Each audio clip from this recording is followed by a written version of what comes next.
Welcome back to Revise and Resubmit, the podcast that takes, those really dense academic papers and makes them surprisingly interesting. I'm Pavlov. And I'm Nikita. Imagine this. You're standing in front of your biggest potential client. Huge deal on the line. You've got all the information perfectly calibrated, ready to go. But research suggests you might actually lose that deal just because of, how you move your hands maybe, or shifted your weight. It's kind of wild when you think about it. Over 55% of our communication is nonverbal. Exactly. And when you're talking B2B contracts, potentially massive ones, those little unconscious signals, they can be the difference. Closing the sale or walking away with nothing.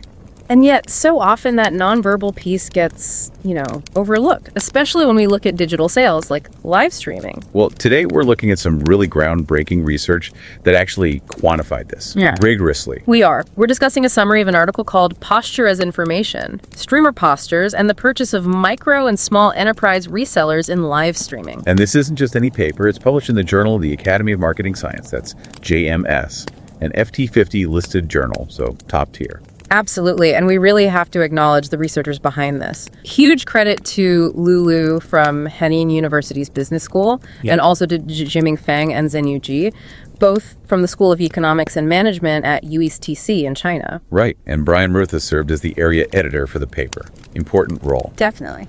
So our goal today is really to walk you through how this kind of high-level research is structured, especially if you're maybe newer to academic work, perhaps starting your own research journey. We want to break down the theory they used, how they actually got their data, which is fascinating in itself, the methods, and of course, what they ultimately found. Yeah, we'll keep it clear. No dense jargon. Let's start with the setting, the world they studied. It's specific. B2B live streaming aimed at micro and small enterprise resellers.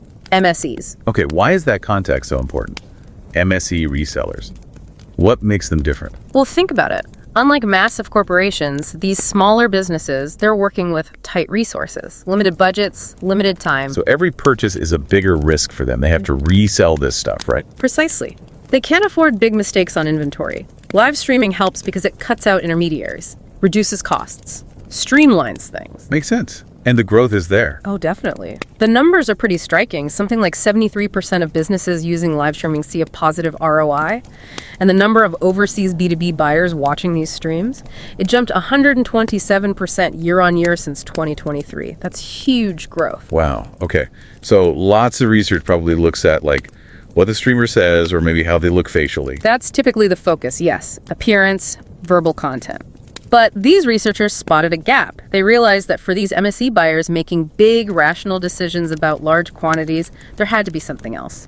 Nonverbal cues, specifically the streamer's posture. How they stand, how they move, that's providing information. That's the hypothesis. That posture isn't just background noise, it's actually data influencing a rational choice, which leads us to their core theory. Which is mental imagery theory. Okay, let's unpack that a bit. In simple terms, what is it? So, mental imagery theory basically says that when you see something, like a streamer showing a product, your mind doesn't just log it passively. Your brain actively creates a sort of internal picture, a mental representation in your working memory. Like visualizing it. Exactly. And that mental image you create, that strongly influences how you evaluate the product, whether you decide to buy. Okay, so the streamer's posture can feed into creating a better, more useful mental image for the buyer. How did the paper break down posture? They looked at two key aspects of posture, each affecting mental imagery differently. The first is posture richness. Richness. Like complexity. Sort of the variety of movement. Imagine a streamer turning their whole body, maybe stepping side to side, using hands to point out different features from multiple angles. That's high richness. The idea is this variety increases imagery quantity. You get more perspectives, more data points in your mind to build that mental image. Ah, I see. Like seeing it from all sides gives you more information to picture it accurately. More mental pixels almost. That's a good way to put it. More movement, more angles, more data for the mental image. Okay, what's the second posture characteristic? That's posture intensity. This is about the magnitude or the scale of the movements. Bigger movements. Yes. Spreading arms wide to show how large something is, or maybe stretching a fabric really forcefully to show durability. Big, expansive gestures. This intensity is theorized to boost imagery vividness. It makes the mental image clearer, sharper, more impactful. So richness gives you more image data. Intensity makes that image clearer and more distinct. You got it. Quantity and vividness. And for those MSE resellers, remember, they're under pressure. Time constraints, high risk. Where they need good information fast. Exactly. So this posture information, richness and intensity, helps them rationally evaluate the product quickly. They can better visualize how their own customers might respond to it. But posture isn't everything, right? The researchers didn't stop there. They brought in another layer, looking at what the streamer says. Correct. They use something called dual loop theory. The basic idea is that verbal information speech can interact with and change the effect of visual information posture. And how did they measure the speech part? They focused on a specific type of speech, descriptive speech acts, DSA for short. Descriptive, Yeah. like just describing the product. Yes, but importantly, it's functional, informative, explanatory language, not hype, So not, this is amazing, you'll love it, but more like. more like, this shirt is made of 90% cotton, 10% spandex. It comes in blue, green, and black, sizes small through extra large. Just the facts. Got it. Purely functional data for a rational B2B buyer, not emotional persuasion. Precisely. It avoids the fluff and gives the reseller concrete details they need for their business decision. Okay, so they've got posture richness and intensity visually and descriptive speech acts verbally. What happens when you combine them? That's where it gets really interesting. They found that DSA positively enhances the effects of both posture types on sales. It strengthens the impact. Well, for posture richness, the descriptive facts add extra clarity. The buyer gets lots of visual angles, plus clear verbal specs. It helps structure all that visual information. So the quantity of imagery becomes more useful. Exactly. And for posture intensity, the big movements, the clear descriptive speech reinforces the vividness. The strong visual demonstration is backed up by concrete verbal data. It's like the perfect combo for that rational MSE buyer. Visual proof plus factual documentation. This all sounds compelling theoretically, but the real strength here seems to be how they measured this. It wasn't just surveys, was it? Not at all. This is where, if you're interested in research methods, it gets really impressive. They use some very sophisticated techniques. Let's talk data first. Where did they get it? They collected data from 1688, which is part of Alibaba, one of the biggest B2B live streaming platforms in China. They analyzed over 423 different live stream videos across 8 different product categories. And these streams are long, right? Not like a quick consumer ad. Right. The average duration was about 206 minutes, which reflects how much time these MSE buyers need to invest to evaluate potentially large orders. It's serious business. Okay, now the big question. How on earth do you objectively measure something like posture richness or intensity from video? With deep learning AI, it's pretty cutting edge stuff. Okay, break it down. What tools did they use? First, they used a tool called OpenCV. Think of it as a way to process the video, breaking it down into individual frames. They extracted over 5.2 million frames, one frame every second. Wow, okay, so millions of static images. Then what? Then they used MediaPipe. This is an AI framework that can identify and track key points on a human body in images or video. It essentially put a digital skeleton onto the streamer in each of those 5.2 million frames, tracking 33 specific body nodes, points on the face, arms, legs, torso. Incredible. So they have precise coordinates for the streamer's body parts in every single second of video. No human subjectivity needed. Exactly. Objective tracking. Then came the math. Right. How do coordinates become richness and intensity? So posture richness was calculated from the average standard deviation of the displacement of those body nodes. Standard deviation. Like how much the points typically move away from a central or average position. Spot on. If the streamer is mostly still, the deviation is low richness. If they're constantly turning, moving around, showcasing things, the average deviation is high richness. Okay, that makes sense. What about intensity? Posture intensity was based on the average maximum deviation. So for each movement sequence, how far did the limbs stretch? What was the biggest reach or extension? It captures the scale, the bigness of the movement. Right, the peak magnitude. Got it. And they applied similar rigor to the speech, measuring the descriptive speech acts. Yep, using text mining. They first got transcripts of everything said in the streams. Then, instead of having people manually label every sentence, which would take forever, they trained an AI language model, specifically a BERT model. BERT, okay. That's a powerful language AI. very powerful. They trained it to automatically classify sentences and calculate the percentage of the stream that consisted of those functional descriptive statements, the DSA. So, highly automated, objective analysis of both the visual posture and the verbal content. That's impressive. It really is. And they added one more crucial step for econometric rigor. Which was? To address concerns about reverse causality, like maybe successful streams just happen to have more movement. They used a time-lagged model. They used the posture and speech data from day T1, so yesterday, to predict the sales performance on day T today. So the posture preceded the sales outcome being measured. That strengthens the claim that posture is causing the sales change. Exactly. It makes the causal inference much more robust. Okay, so after all this incredible effort, the theory, the massive data set, the deep learning, the text mining, the econometrics, what did they actually find? What are the key results for you listening? The findings were pretty clear and significant. First off, just looking at the raw data, groups with high posture richness and high intensity. They had over 26% higher sales than the low groups. 26%, that's substantial. It is, and the formal modeling confirmed it. Both posture richness and posture intensity independently have a significant positive effect on sales performance. And did the descriptive speech acts, the DSA, strengthen these effects as theorized? Yes, significantly. The analysis showed that DSA moderates the relationship, meaning it boosts the positive impact of both rich and intense postures on driving sales. The combination really works. So what's the practical advice here? For streamers, for the brands using them. For streamers, it's about being conscious and intentional with movement. You need variety, turn your body, show different angles, and you need magnitude, use large, clear gestures to demonstrate scale or features. Don't just stand stiffly. And for the companies hiring these streamers? They need to think about posture strategically. Provide streamers with enough space and maybe even guidance or training on effective movement. And crucially, ensure the product information they give streamers is heavy on those descriptive, factual details, the DSA. Feed the rational brain of the B2B buyer. What about the platforms themselves, like 1688, where the data came from? The paper suggests platforms could actually build tools based on this research. Imagine real-time feedback systems using AI posture analysis and content analysis. It could alert a streamer if their movements are becoming too repetitive or if their speech is lacking descriptive clarity.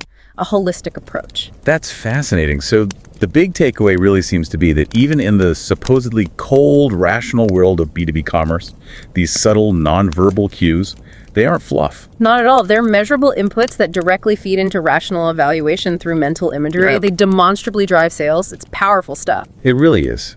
And the rigor behind proving it is just exceptional. We genuinely hope, whether you subscribe to us or not, that you'll take the time to actually read the original article. It's meticulously done. Agreed. The link is right there in the show notes. It's worth your time if this area interests you at all. Now, before we wrap up today, we have a little announcement about what we'll be discussing tomorrow. It's actually based on an article written by our channel's producer. That's right. It's about the Chinese podcasting ecosystem. And interestingly, this article has been accepted for presentation at a major conference. It has. It's the 18th All India Conference of China Studies, or AICCS.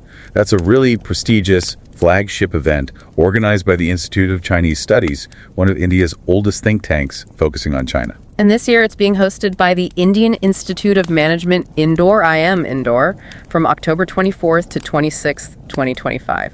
So we're looking forward to exploring that topic tomorrow. Definitely. But let's leave you with one final thought based on today's research.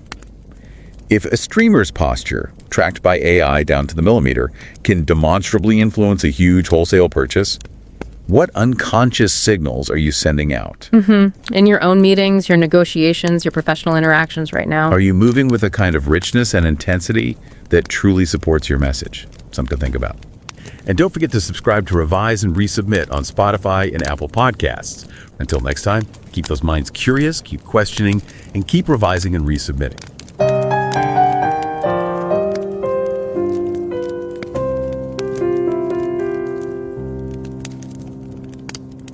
Revise and রিসাবমিটে স্বাগতম।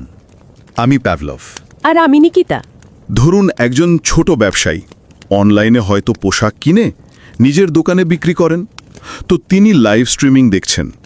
একজন বিক্রেতা খুব সুন্দর করে ভাঁজ করা পোশাকটা হাতে ধরে শুধু মাপ আর কাপড়ের কোয়ালিটির কথা বলছেন।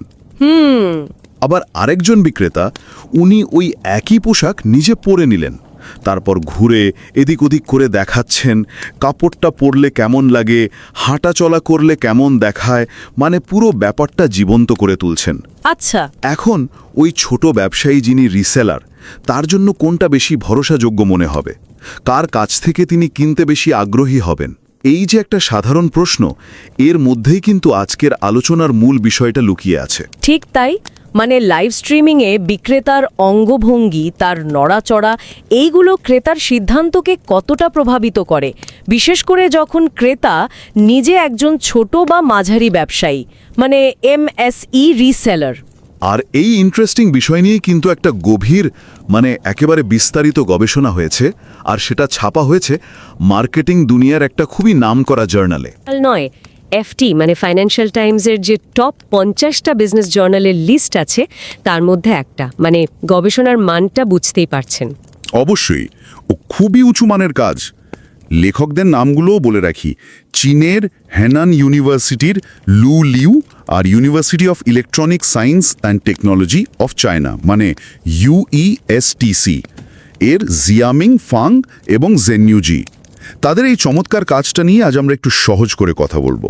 হ্যাঁ, আর একটা কথা, যারা শুনছেন মানে সাবস্ক্রাইব করে থাকুন বা না থাকুন, যদি এই টপিকটা আপনাদের ভালো লাগে তাহলে একটু সময় করে আসল পেপারটা পড়ার চেষ্টা করতে পারেন। এটা খুব যত্ন করে লেখা, আর স্পেশালিস্টরা রিভিউ করেছেন, মানে পিয়ার রিভিউড। লিঙ্কটা শো নোটসে দেওয়া থাকবে। আসলে আজকের আলোচনাটা আমরা একটু অন্যভাবে সাজিয়েছি, বিশেষ করে তাদের জন্য যারা একাডেমিক রিসার্চের জগতে একদম নতুন, হয়তো নিজের প্রথম রিসার্চ পেপারটা লেখার কথা ভাবছেন। আচ্ছা, তো একটা রিসার্চ পেপার ঠিক কিভাবে তৈরি হয়, মানে আইডিয়াটা কিভাবে আসে, থিওরি কিভাবে ডেভেলপ করে, তারপর ডেটা কোত্থেকে আসে, কিভাবে সেটা অ্যানালাইজ করা হয়, কি মেথড ব্যবহার করা হয়, এই পুরো জার্নিটা আমরা একটু সহজ ভাষায়, মানে কঠিন শব্দ বাদ দিয়ে বোঝানোর চেষ্টা করব। খুব ভালো আইডিয়া। চলুন তাহলে শুরু করা যাক। প্রথমে একটু ব্যাকগ্রাউন্ডটা বুঝে নিই। লাইভ স্ট্রিমিং তো এখন ব্যবসার জগতে খুবই কমন, তাই না? একদম, বড় ব্র্যান্ড থেকে ছোট রিসেলার সবাই ব্যবহার করছে। এটা একটা দারুণ কমিউনিকেশন টুল হয়ে উঠেছে, বিশেষ করে এই এমএসই রিসেলার্সদের জন্য, মানে স্মল আর মিডিয়াম এন্টারপ্রাইজ। এদের তো সবসময় বড় পাইকারি বাজারে যাওয়া বা দোকানে গিয়ে স্যাম্পল দেখার সুযোগ হয় না। সময়, বাজেট, অনেক কিছুরই টানাটানি থাকে। ঠিক। লাইভ স্ট্রিমিংয়ে তারা ঘরে বসেই প্রোডাক্টটা খুঁটিয়ে দেখতে পারে, সরাসরি সেলারের সাথে কথাও বলতে পারে, প্রশ্ন করতে পারে। আর ডেটাও তাই বলছে, প্রায় 75%-এর কাছাকাছি ব্যবসা নাকি বলছে লাইভ স্ট্রিমিং থেকে তাদের ভালো রিটার্ন আসছে, মানে আরওআই ভালো। আর আলিবাবার কথাই ধরুন, ওখানে ইন্টারন্যাশনাল বায়ারদের লাইভ দেখার হার নাকি 1 বছরে 127% বেড়েছে। বিশাল গ্রোথ। কিন্তু এখানে একটা ব্যাপার আছে, এই এমএসসি রিসেলাররা যখন কেনেন, তাদের কেনার ধরনটা কি? সাধারণ কনজিউমার, বা ধরুন খুব বড় কোম্পানির মতো, নাকি আলাদা? না, অনেকটাই আলাদা। বেশ কয়েকটা পয়েন্ট আছে। প্রথমত, এদের ঝুঁকিটা অনেক বেশি, কারণ এরা তো কিনছে আবার বিক্রি করার জন্য। মালটা যদি না চলে তাহলে তো পুরোটাই লস। একদম। দ্বিতীয়ত, এরা অনেক বেশি ইনফরমেশন খোঁজেন, পণ্যের কোয়ালিটি, বাজারে চলবে কিনা, এসব নিয়ে অনেক যুক্তিসঙ্গতভাবে, মানে র্যাশনালি ডিসিশন নেন। আবেগের থেকে যুক্তি বেশি কাজ করে। আচ্ছা। আর তৃতীয়ত, এরা কিন্তু অনেক সময় ধরে লাইভ দেখেন, কারণ এদের তো ভাবতে হয় যে তাদের নিজেদের কাস্টমারদের কেমন লাগবে জিনিসটা। তাদের নানা রকম চাহিদা মাথায় রাখতে হয়। এই কনটেক্সটেই তাহলে গবেষকরা তাদের প্রশ্নগুলো সাজিয়েছেন। কি জানতে চেয়েছিলেন তারা মূলত? রিসেলারদের কেনাকাটার সিদ্ধান্তে প্রভাব ফেলছে। তারা দুটো জিনিসের উপর জোর দিয়েছেন: অঙ্গভঙ্গির রিচনেস বা বৈচিত্র্য, আর ইন্টেন্সিটি বা ব্যাপকতা। রিচনেস আর ইন্টেন্সিটি, এই দুটো একটু ভেঙে বললে ভালো হয়। অবশ্যই। রিচনেস বা বৈচিত্র্য মানে হলো স্ট্রিমার কত রকমের মুভমেন্ট করছেন। তিনি কি শুধু এক জায়গায় দাঁড়িয়ে কথা বলছেন, নাকি একটু ঘুরছেন, হাত নাড়ছেন, নানাভাবে প্রোডাক্টটা বিভিন্ন অ্যাঙ্গেল থেকে দেখাচ্ছেন? যত বেশি ধরনের নড়াচড়া, তত বেশি রিসেলার প্রোডাক্টের বিভিন্ন দিক সম্পর্কে ধারণা পান, মানে একটা কমপ্লিট ছবি পান মনে মনে। আচ্ছা, মানে মুভমেন্টের ভ্যারাইটি। আর ইন্টেন্সিটি? ইন্টেন্সিটি বা ব্যাপকতা হলো মুভমেন্টের আকার বা বিস্তার। স্ট্রিমার কি অল্প জায়গা নিয়ে হাত নাড়ছেন নাকি বেশ অনেকটা জায়গা জুড়ে হাত পা ছড়িয়ে অঙ্গভঙ্গি করছেন? ধরুন একটা কাপড়ের ঘের বোঝাতে হাতটা অল্প ফাঁক করলেন নাকি প্রায় গোল করে দেখালেন? যত বড় বা ইন্টেন্স মুভমেন্ট তত জোরালো বা স্পষ্ট একটা ধারণা তৈরি হয় প্রোডাক্টটা নিয়ে। ইন্টারেস্টিং। এই যে মনে ধারণা তৈরি হচ্ছে অঙ্গভঙ্গি দেখে, এর পেছনে কি কোনো সাইকোলজিক্যাল থিওরি আছে? হ্যাঁ, এখানেই আসছে মেন্টাল ইমেজারি থিওরি। খুব সহজ কনসেপ্ট। যখন আমরা কিছু দেখি, বিশেষ করে এরকম মুভমেন্ট, তখন আমাদের মনের ভেতর সেটার একটা ছবি বা ইমেজ তৈরি হয়। এই মনে তৈরি হওয়া ছবিটাই আমাদের জিনিসটা বুঝতে বা সেটা নিয়ে সিদ্ধান্ত নিতে হেল্প করে। এমএসি রিসেলারদের ক্ষেত্রেও এটাই হয়। স্ট্রিমারের নড়াচড়া দেখে তাদের মনে প্রোডাক্টের একটা লাইভলি ছবি তৈরি হয়। দেখতে কেমন, কোয়ালিটি কেমন হতে পারে, তার কাস্টমাররা পছন্দ করবে কিনা, এইগুলো তারা যেন দেখতে পান। তার মানে রিচনেস বা বৈচিত্র্য অনেকগুলো ছবি বা বিভিন্ন দিকের ছবি তৈরি করে। ইমেজারি, কোয়ান্টিটি আর ইন্টেন্সিটি বা ব্যাপকতা সেই ছবিগুলোকে আরও ক্লিয়ার, আরও ভাইব্রেন্ট করে তোলে। ইমেজারি ভিভিডনেস, একেবারে ঠিক ধরেছেন। আর এর সাথে তারা আরেকটা থিওরিও এনেছেন, ডুয়াল লুপ থিওরি। এটা বলছে যে আমরা তো শুধু দেখি না, শুনিও। হ্যাঁ, অবশ্যই। তো যা দেখছি মানে ভিজুয়াল স্টিমিউলাই, যেমন অঙ্গভঙ্গি, আর যা শুনছি মানে ভার্বাল স্টিমিউলাই, যেমন কথা, এই দুটো একসাথে আমাদের ব্রেনে প্রসেস হয়, আর একটা আরেকটার প্রভাবকে বাড়িয়ে বা কমিয়ে দিতে পারে। তাহলে স্ট্রিমারের কথা মানে তিনি কি বলছেন সেটাও খুব ইম্পর্ট্যান্ট হয়ে যাচ্ছে, বিশেষ করে যদি পণ্যের ডিটেলস বলেন। একদম। গবেষকরা এটাকে বলছেন ডেসক্রিপটিভ স্পিচ অ্যাক্টস, মানে বর্ণনামূলক বাচনভঙ্গি। মানে স্ট্রিমার্স যখন প্রোডাক্টের ফিচার, বেনিফিট, সাইজ, ম্যাটেরিয়াল, কিভাবে ইউজ করতে হয়, এই সব খুঁটিনাটি তথ্য দেন। যেমন ধরুন, এই শাড়িটার আঁচলে খুব সুন্দর কাজ করা আছে, মেটেরিয়ালটা পিওর সিল্ক, এই রকম। হ্যাঁ, ঠিক তাই। এই ধরনের স্পেসিফিক ইনফরমেশন এমএসি রিসেলারদের জন্য খুব দরকারি, কারণ তাদের তো লজিক্যালি ভাবতে হয়। আর রিসার্চ বলছে যখন স্ট্রিমার এই রকম বর্ণনামূলক কথা বলেন, তখন তার অঙ্গভঙ্গির পজিটিভ এফেক্টটা আরও বেড়ে যায়, কারণ কথাগুলো ওই মানসিক ছবিটাকে আরও রিচ আর ক্লিয়ার করে তোলে। ব্যাপারটা সত্যি ভাবার মতো। আমরা হয়তো লাইভ স্ট্রিমিংয়ে শুধু দাম দেখি, ডিসকাউন্ট দেখি, কিন্তু সেলারের বডি ল্যাঙ্গুয়েজও যে এতখানি প্রভাব ফেলতে পারে, বিশেষ করে রিসেলারদের ওপর, এটা তো একটা নতুন আলো ফেলল। আচ্ছা, এই সিদ্ধান্তে আসতে গবেষকরা কাজটা করলেন কিভাবে?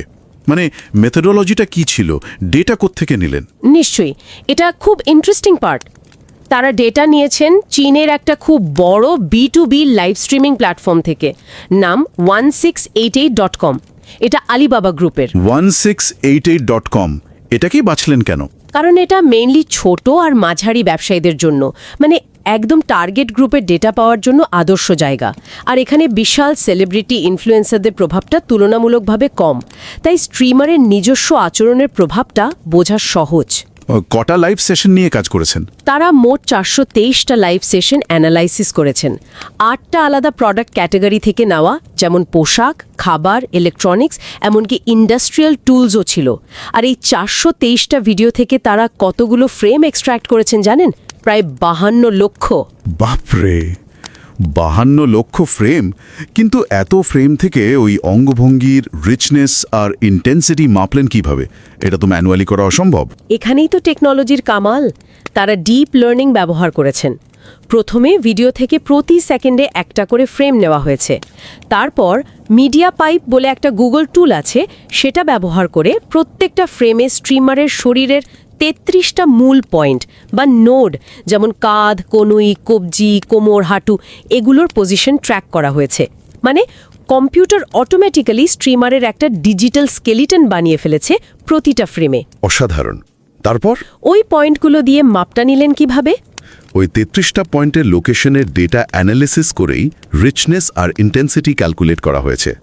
খুব সিম্পলি বললে, রিচনেস মাপা হয়েছে ওই পয়েন্টগুলো পুরো সেশনে গড়ে কতটা ছড়িয়ে ছিটিয়েছিল বা কতটা নড়েছে সেটার স্ট্যান্ডার্ড ডেভিয়েশন দিয়ে। আচ্ছা, মানে নড়াচড়ার বিস্তারটা কতটা, আর এই কম্পিউটেড ভ্যালুগুলো কতটা রিলায়েবল, সেটা তারা কিছু হিউম্যান রেটার দিয়েও ভ্যালিডেট করিয়েছেন। দেখা গেছে কম্পিউটারের রেজাল্ট আর মানুষের অবজারভেশন বেশ মিলে যাচ্ছে। দারুণ সিস্টেম। আর স্ট্রিমারের কথা, মানে তিনি কি প্রোডাক্টের ডেসক্রিপশন দিচ্ছেন নাকি অন্য কিছু বলছেন, সেটা কিভাবে বুঝলেন? সেটার জন্যও টেকনোলজি। প্রথমে লাইভের অডিও থেকে অটোমেটিক্যালি টেক্সট বানানো হয়েছে, মানে স্পিচ টু টেক্সট। আচ্ছা, তারপর বার্ট বলে একটা খুব পাওয়ারফুল ল্যাঙ্গুয়েজ মডেল আছে, সেটা দিয়ে প্রত্যেকটা বাক্যকে ক্লাসিফাই করা হয়েছে, কোনটা বর্ণনামূলক আর কোনটা অন্যান্য। অন্যান্য মানে ধরুন হ্যালো বলা, দাম বলা, এমনি গল্প করা, এসব। ওকে। শেষে প্রত্যেকটা লাইভে মোট কথার কত % বর্ণনামূলক সেই রেশিওটা ক্যালকুলেট করা হয়েছে। মানে এই অঙ্গভঙ্গি আর কথার সাথে বিক্রির সম্পর্কটা কিভাবে বের করলেন? এর জন্য তারা ইকোনোমেট্রিক মডেল ব্যবহার করেছেন, মানে স্ট্যাটিস্টিক্যাল মডেল। এই মডেলে তারা দেখেছেন অঙ্গভঙ্গির রিচনেস আর ইন্টেন্সিটি বাড়লে বা কমলে, আর বর্ণনামূলক কথার হার বাড়লে বা কমলে সেলস পারফরমেন্সের, যেমন কতগুলো ইউনিট বিক্রি হলো, ওপর তার কি প্রভাব পড়ছে। কিন্তু বিক্রি তো আরও অনেক কিছুর উপর ডিপেন্ড করে, দাম, ডিসকাউন্ট, স্ট্রিমারের এক্সপিরিয়েন্স। একদম ঠিক। আর সেগুলোকে তারা কন্ট্রোল করেছেন, মানে মডেলে স্ট্রিমারের অভিজ্ঞতা, ফলোয়ার সংখ্যা, পণ্যের দাম, ডিসকাউন্ট আছে কিনা, লাইভটা কতক্ষণ চলল, কতজন ভিউয়ার ছিল, এই সব ভেরিয়েবলগুলোকেও কনসিডার করা হয়েছে। এগুলোকে বলে কন্ট্রোল ভেরিয়েবল। এর ফলে অন্য ফ্যাক্টরগুলোর প্রভাব বাদ দিয়ে শুধু অঙ্গভঙ্গি আর কথার আসল এফেক্টটা বোঝা গেছে। এটা জরুরি। এছাড়াও সময়ের সাথে বা প্রোডাক্ট ক্যাটেগরির কারণে বিক্রির যে তফাৎ হতে পারে, সেগুলোকে অ্যাডজাস্ট করার জন্য ফিক্সড এফেক্টস টেকনিক ব্যবহার করা হয়েছে। আরেকটা খুব ইম্পর্ট্যান্ট জিনিস হলো, তারা এটাও টেস্ট করেছেন যে সত্যিই কি অঙ্গভঙ্গির কারণে বিক্রি বাড়ছে নাকি উল্টো, মানে বেশি বিক্রি হচ্ছে দেখে স্ট্রিমার বেশি নড়াচড়া করছে। হ্যাঁ, এটাও তো হতে পারে। এই সমস্যাটাকে বলে এন্ডোজেনিটি বা রিভার্স কজেশন। এটা অ্যাড্রেস করার জন্য তারা ইনস্ট্রুমেন্টাল ভেরিয়েবল বা আইভি নামে একটা বেশ অ্যাডভান্সড স্ট্যাটিস্টিক্যাল মেথড ব্যবহার করেছেন। সব মিলিয়ে তাদের রেজাল্টের ওপর ভরসা রাখা যায়। পুরো প্রক্রিয়াটা খুবই সলিড মনে হচ্ছে। তাহলে ফাইনালি রেজাল্ট কি এলো? অঙ্গভঙ্গি কি সত্যি বিক্রি বাড়ায়? হ্যাঁ, রেজাল্টগুলো খুবই ক্লিয়ার আর বেশ ইন্টারেস্টিং। প্রথমত, তারা কনফার্ম করেছেন যে স্ট্রিমারের অঙ্গভঙ্গির রিচনেস আর ইন্টেন্সিটি দুটোই আলাদাভাবে সেলস বাড়াতে পজিটিভলি কন্ট্রিবিউট করে। মানে স্ট্রিমার যত ভ্যারাইটির মুভমেন্ট করবেন এবং যত বেশি জায়গা নিয়ে মুভমেন্ট করবেন, তত বিক্রি বাড়ার সম্ভাবনা। তাদের প্রথম দুটো হাইপোথেসিসই H1A, H1B সাপোর্টেড হয়েছে। বাহ! আর বর্ণনামূলক কথার ভূমিকা? সেটাও যেমনটা আশা করা হয়েছিল। দেখা গেছে স্ট্রিমার যত বেশি প্রোডাক্টের ডিটেলস বর্ণনা করছেন, ডিসক্রিপটিভ স্পিচ, তার অঙ্গভঙ্গির পজিটিভ ইম্প্যাক্ট সেলের ওপর তত বেশি স্ট্রং হচ্ছে। মানে ভালো বডি ল্যাঙ্গুয়েজের সাথে যদি ভালো ডিসক্রিপশন যোগ হয়, তাহলে সোনায় সোহাগা। এই হাইপোথেসিসগুলো H2A, H2B সাপোর্ট পেয়েছে। এটা কি শুধু মডেলের রেজাল্ট নাকি অন্য কোনোভাবেও ক্রস চেক করেছেন? হ্যাঁ, তারা একটা মডেল ফ্রি এভিডেন্সও দিয়েছেন। মানে সব লাইভ সেশনকে অঙ্গভঙ্গির রিচনেস আর ইন্টেন্সিটির ভিত্তিতে হাই আর লো গ্রুপে ভাগ করে দেখেছেন। দেখা গেছে যে গ্রুপে অঙ্গভঙ্গি বেশি, হাই রিচনেস বা হাই ইন্টেন্সিটি, সেই গ্রুপের গড় সেলস অন্য গ্রুপের থেকে সিগনিফিকেন্টলি বেশি। যেমন হাই রিচনেস গ্রুপে সেলস প্রায় 26.6% বেশি আর হাই ইন্টেন্সিটি গ্রুপে প্রায় 27.3% বেশি। এটা মডেলের ফাইন্ডিংকে সাপোর্ট করে। তার মানে রেজাল্টগুলো বেশ রোবাস্ট। নিশ্চয়ই আরও অনেক টেস্ট করে দেখেছেন। অবশ্যই প্রচুর রোবাস্টনেস চেক করেছেন, যেমন সেলস ইউনিটের বদলে সেলস রেভিনিউ দিয়ে মেপে দেখা, অঙ্গভঙ্গি অন্যভাবে মেজার করে দেখা, কিছু ক্যাটাগরি বাদ দিয়ে দেখা, বা শুধু যেসব প্রোডাক্ট মানুষ একটু ভেবেচিন্তে কেনে, যেমন হাই ইনভলভমেন্ট প্রোডাক্ট, সেগুলো নিয়ে অ্যানালাইসিস করা। সব ক্ষেত্রেই মূল রেজাল্টটা মোটামুটি একই থেকেছে। তারা এমনকি একটা ছোট ল্যাব এক্সপেরিমেন্ট করেও মেকানিজমটা বোঝার চেষ্টা করেছেন যে অঙ্গভঙ্গি আসলেই মেন্টাল ইমেজারি তৈরি করে কিনা, আর সেটাই পারচেজ ইন্টেনশন বাড়ায় কিনা, এবং সেটাও পজিটিভ রেজাল্ট দিয়েছে। দারুণ। তাহলে সব মিলিয়ে এই রিসার্চের মূল কন্ট্রিবিউশন বা ইমপ্লিকেশন কি দাঁড়ালো? নতুন কি জানা গেল? বেশ কয়েকটা বড় কন্ট্রিবিউশন আছে। প্রথমত, এটা লাইভ স্ট্রিমিং রিসার্চের ফোকাসটাকে আরও ব্রড করল। আগে কথা ফেমাস হওয়া প্রোডাক্ট এসব নিয়ে বেশি কাজ হতো, কিন্তু স্ট্রিমারের নন ভার্বাল কিউ মানে অঙ্গভঙ্গি এটা তেমন গুরুত্ব পায়নি। এই কাজটা সেই গ্যাপটা ফিল করলো। দ্বিতীয়ত, কাইনেসিস বা বডি ল্যাঙ্গুয়েজের যে থিওরিগুলো আছে সেগুলোকে ডিজিটাল মিডিয়ামের কনটেক্সটে এক্সটেন্ড করলো। আর প্র্যাকটিক্যাল দিক থেকে ব্যবসার জন্যে তৃতীয়ত, এটা দেখাল যে অনলাইন মার্কেটিংয়ে বিশেষ করে এমএসসি রিসেলারদের জন্য নন ভার্বাল কমিউনিকেশন কতটা ইম্পর্ট্যান্ট। মানে রিসেলারদের মতো র্যাশনাল বায়াররাও কিন্তু সেলারের বডি ল্যাঙ্গুয়েজ দিয়ে ইনফ্লুয়েন্সড হন। চতুর্থত, মেন্টাল ইমেজারি থিওরি যে শুধু কনজিউমারদের ক্ষেত্রে খাটে তা নয়, অর্গানাইজেশনাল বা B2B বায়ারদের ডিসিশন মেকিংও এর ভূমিকা আছে। খুবই গুরুত্বপূর্ণ ফাইন্ডিংস। তাহলে এই রিসার্চ থেকে যারা লাইভ স্ট্রিমিং করেন বা করান বা প্ল্যাটফর্ম চালান তাদের জন্য কি কিছু টেকঅ্যাওয়ে বা সাজেশন আছে? হ্যাঁ, অবশ্যই। স্ট্রিমারদের জন্য সাজেশন হলো প্রোডাক্ট দেখানোর সময় শুধু মুখে বললেই হবে না, শরীরটাকে কাজে লাগাতে হবে। চেষ্টা করতে হবে মুভমেন্টে আরও ভ্যারাইটি, রিচনেস আনতে, আর একটু জোর দিয়ে একটু বেশি জায়গা নিয়ে ইন্টেন্সিটি অঙ্গভঙ্গি করতে। আর তার সাথে অবশ্যই প্রোডাক্টের ডিটেলস খুব ক্লিয়ারলি বলতে হবে, ডেসক্রিপটিভ স্পিচ। এই কম্বিনেশনটাই বেস্ট। আর ব্র্যান্ড বা কোম্পানিগুলো যারা স্ট্রিমারদের ব্যবহার করে তাদের উচিত এমন স্ট্রিমারদের চেনা এবং এনকারেজ করা যারা ন্যাচারালি ভালো অঙ্গভঙ্গি করেন আর প্রোডাক্ট ভালো বোঝাতে পারেন। দরকার হলে ট্রেনিংয়ের ব্যবস্থাও করা যেতে পারে। আর স্ট্রিমারদের কাজের পরিবেশটাও দেখতে হবে, যাতে তারা ফ্রিলি মুভ করার মতো স্পেস পান। আর প্ল্যাটফর্মগুলো যেমন 1688.com বা অন্যেরা প্ল্যাটফর্মগুলো একটা রোল প্লে করতে পারে। তারা অটোমেটেড টুলস ডেভেলপ করতে পারে স্ট্রিমারদের পারফরম্যান্স মনিটর করার জন্য, যেমন অঙ্গভঙ্গি অ্যানালাইসিস করে বা কথার কন্টেন্ট অ্যানালাইসিস করে তারা স্ট্রিমারদের ফিডব্যাক দিতে পারে, বলতে পারে আপনার মুভমেন্ট আরেকটু ভ্যারাইড হলে ভালো হয় বা প্রোডাক্ট ডেসক্রিপশন আরেকটু বাড়ান। ভালো পারফর্মারদের রিওয়ার্ডও দিতে পারে। বাহ, বেশ কনক্রিট সাজেশনস। তবে সব রিসার্চেরই তো কিছু লিমিটেশন থাকে। এই স্টাডির ক্ষেত্রে সেরকম কিছু? হ্যাঁ, গবেষকরা নিজেরাও সেটা স্বীকার করেছেন। প্রথমত, এটা একটা নির্দিষ্ট প্ল্যাটফর্ম আর কালচার মানে চীনের কনটেক্সটে করা, তাই এই রেজাল্টগুলো অন্য দেশে বা অন্য প্ল্যাটফর্মে একরকম হবেই তা বলা যায় না। কালচারাল ডিফারেন্স একটা ফ্যাক্টর হতে পারে। ঠিক। দ্বিতীয়ত, সব এমএসসি রিসেলার তো একরকম নয়। তাদের ব্যবসার সাইজ, অভিজ্ঞতা, তারা কী ধরনের প্রোডাক্ট বিক্রি করেন, এই বিষয়গুলো হয়তো ফলাফলে প্রভাব ফেলতে পারে, যেটা এই স্টাডিতে অত ডিটেলে দেখা হয়নি। আর তৃতীয়ত, অঙ্গভঙ্গি মাপার টেকনোলজি হয়তো ভবিষ্যতে আরও অ্যাডভান্সড হবে, তখন আরও সূক্ষ্ম জিনিস ধরা পড়বে। বোঝা গেল। আর এই লিমিটেশনগুলি আসলে ভবিষ্যতের রিসার্চের দরজা খুলে দেয়। একদম। আমাদের আজকের আলোচনা প্রায় শেষের দিকে, তবে একটা আগাম খবর দিয়ে রাখি। আগামীকাল আমরা কথা বলবো চীনের পডকাস্টিং ইকোসিস্টেম নিয়ে। ওহ, ইন্টারেস্টিং। হ্যাঁ, এবং এই টপিকের উপর একটা আর্টিকেল লিখেছেন এই চ্যানেলেরই প্রযোজক।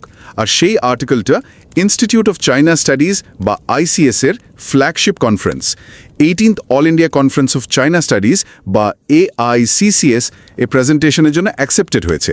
আরে বাহ, দারুণ খবর তো। হ্যাঁ, ICS তো ভারতের খুব পুরনো একটা থিঙ্ক ট্যাঙ্ক যারা চায়না স্টাডিজ নিয়ে কাজ করে। আর এবারের কনফারেন্সটা হচ্ছে IIM ইন্দোরে 2025-এর 24 থেকে 26শে অক্টোবর। ফ্যান্টাস্টিক। আগামীকালের আলোচনার জন্য তাহলে অপেক্ষা রইল। আজকের এই অঙ্গভঙ্গি নিয়ে আলোচনাটা শেষ করার আগে একটা প্রশ্ন মাথায় ঘুরছে। এই যে স্ট্রিমারের বডি ল্যাঙ্গুয়েজের প্রভাব, এটা কি কালচার টু কালচার সত্যি খুব ভ্যারি করতে পারে? মানে যে জেস্চার চীনে কাজ করছে সেটা হয়তো ভারতে বা আমেরিকায় অন্যরকম মানে তৈরি করবে। খুব ভ্যালিড পয়েন্ট। অবশ্যই পারে। নন ভার্বাল কমিউনিকেশন তো খুব কালচার স্পেসিফিক হয়। আরেকটা জিনিস, শুধু বিক্রি বাড়ানো নয়, এই অঙ্গভঙ্গি বা নন ভার্বাল বিহেভিয়ার কি রিসেলার আর ব্র্যান্ডের মধ্যে লং টার্ম রিলেশনশিপ বা ট্রাস্ট তৈরিতেও কোনো ভূমিকা রাখে? আমার তো মনে হয় রাখে। মানে একজন স্ট্রিমার কতটা অথেন্টিক, কতটা কনফিডেন্ট, সেটা তো তার বডি ল্যাঙ্গুয়েজ থেকেও বোঝা যায়। আর সেটা নিশ্চয়ই বিশ্বাসের উপর প্রভাব ফেলে। তবে এগুলো নিয়ে আরও রিসার্চ দরকার। মানে তাৎক্ষণিক সেলের বাইরেও এর লং টার্ম এফেক্ট কী হতে পারে সেটা দেখাটা খুব জরুরি। একদম। ভাবনার অনেক খোরাক রইল। আজকের মতো এখানেই শেষ করি। আমাদের সাথে থাকার জন্য ধন্যবাদ।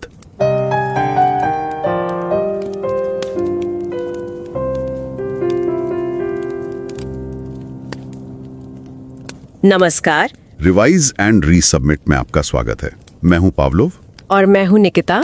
कभी सोचा है कि हमारी बातचीत का आधे से भी ज्यादा हिस्सा, करीब कहते हैं 55%, बिना बोले होता है, मतलब हमारी बॉडी लैंग्वेज। अब जरा सोचिए, जब कोई ऑनलाइन कुछ बेच रहा हो तो उसके हाव भाव, उसके इशारे, ये सब कितना मायने रखते होंगे, खासकर तब जब खरीदने वाला कोई आम ग्राहक नहीं बल्कि एक छोटा कारोबारी हो जो खुद आगे बेचने के लिए माल उठा रहा है।